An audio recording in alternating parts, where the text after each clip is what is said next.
बहुत पुराने समय में, जब न तो कागज था, न किताबें थी और न ही कोई लिखी हुई भाषा थी। उस समय को प्री हिस्टोरिक पीरियड कहा जाता है। उस जमाने के लोग गुफाओं में रहते थे।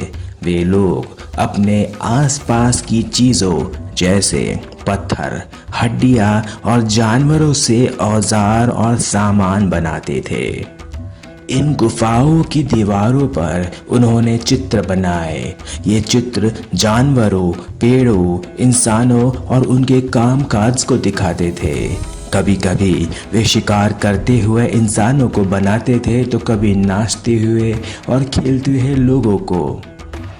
सोचो तो, उस समय डायरी या मोबाइल तो नहीं थे, इसलिए लोग अपनी कहानी गुफा की दीवारों पर चित्र बनाकर बताते थे। यही उनकी किताब थी। सबसे पहले ऐसे चित्र भारत में 1867-68 में खोजे गए।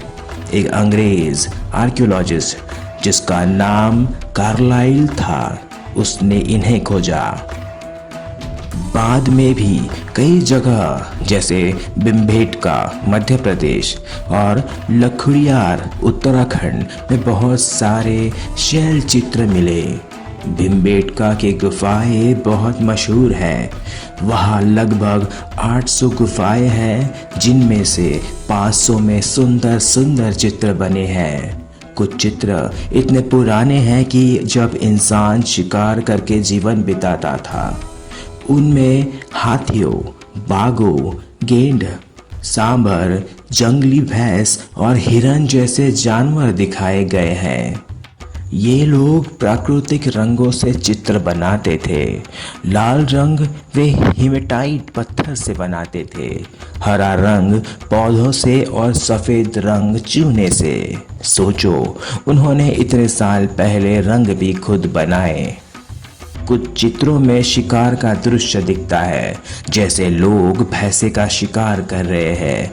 कुछ चित्रों में लोग हाथ पकड़कर नाचते हुए दिखते हैं। इससे पता चलता है कि उस समय भी लोग खुशियां मनाते थे, गाते बजाते और नाचते थे।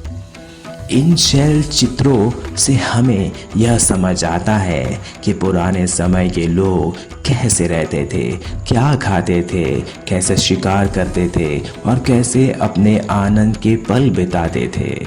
गुफाओं की ये पेंटिंग्स हमें उनके जीवन की एक झलक दिखाती है। अब जब भी आप पेंटिंग बनाओ तो सोचो कि बहुत साल पहले आपके जैसे ही लोग गुफाओं की दीवारों पर पेंटिंग बनाते थे और शायद उनकी बनाई पेंटिंग आज भी हमें उनके बारे में कहानी सुनाती है।